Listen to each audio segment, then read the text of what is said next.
So tomorrow night, in this building, the Gene Marriott Donahue Art Center, downtown Worcester, the city manager is hosting what I believe is actually the second, JMac.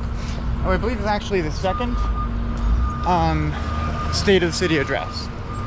And this is notable for a few reasons. This first one, about a year ago, he said something about trying to be the best manager in the city and the nation, tried to talk about empowering and working with and creating opportunities for our communities. And the state of the city right now is disrepair.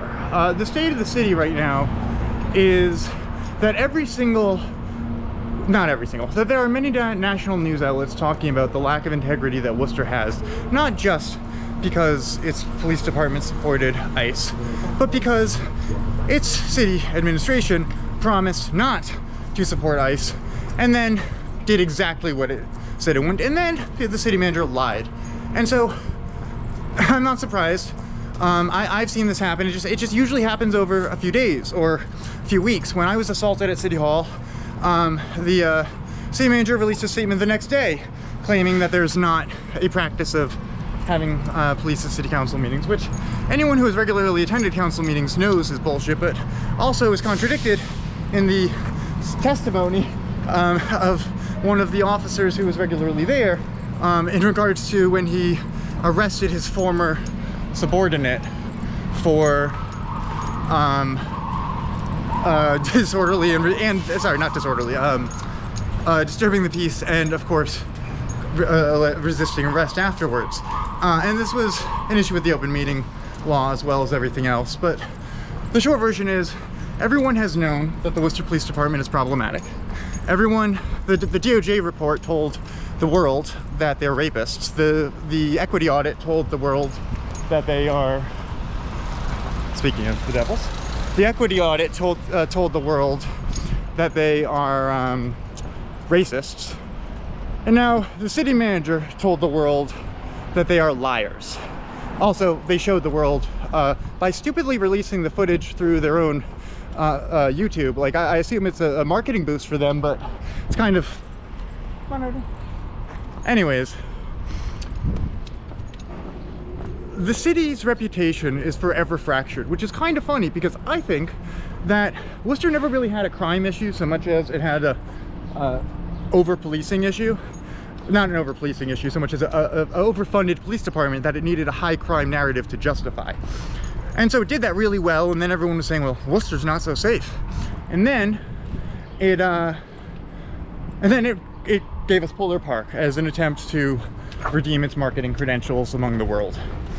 Now, what's so bad about this is that we still have an overfunded police department. We still have a public safety body that doesn't do anything because they don't think disciplining or holding police accountable is actually part of their job description.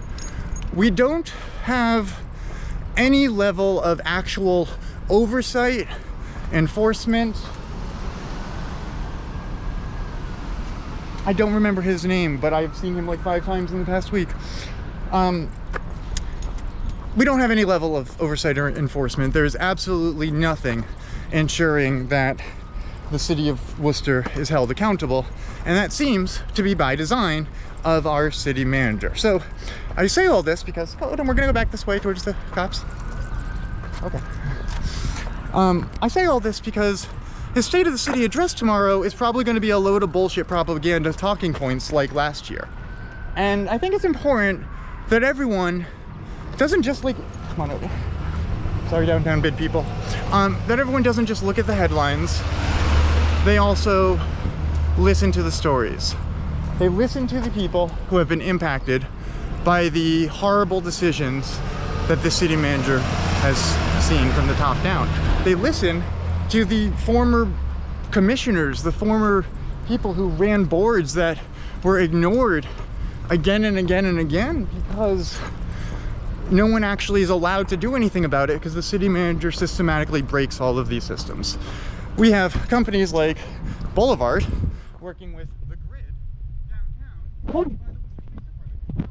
downtown because they're all companies just doing their jobs. Well, people cannot afford to live in Worcester. Well, I don't know why that person's there. He was just talking with someone from the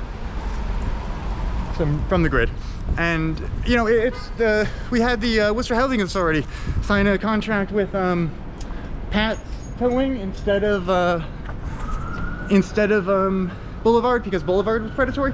Pat set the fucking tactics for predatory. Pat like wrote the playbook. They negotiated the deal with the Worcester Police Department. They probably originated the bribe amounts. Like, this is just fucking stupid and ridiculous. And Worcester is just like one big Ouroboros snake of injustice with different faces occasionally on the front. And so that's my like walk around town rant about the city. So that it's over policed, undermanaged, and we have propaganda instead of actual solutions. And tomorrow Eric Batista is going to give us more of that propaganda and no accountability. And that's kind of what's so important here, is that Eric had an opportunity. Like, I knew exactly what was, oh no, come on. I knew exactly what was going to happen here, because like Thursday afternoon after the Eureka Street incident, I knew that Eric Batista was going to lie after the city had watched it live. And I knew this because the alternative was him doing something he has literally never fucking done before. Take accountability, we're turning back, and apologize. That is something the city can't do, because the city cannot admit to its wrongdoings.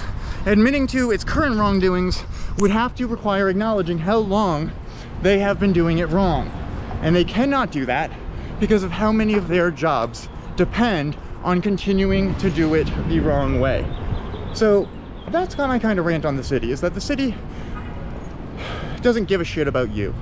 The city gives a shit about itself, and by that I mean its administration. The old boys club and the wives they've kind of placed in power in their place. Like, Candy Merrill Carlson doesn't actually support anything good. I don't know how she calls herself a Democrat, but that's a whole series of other issues. This is about the city manager and lack of actual solutions.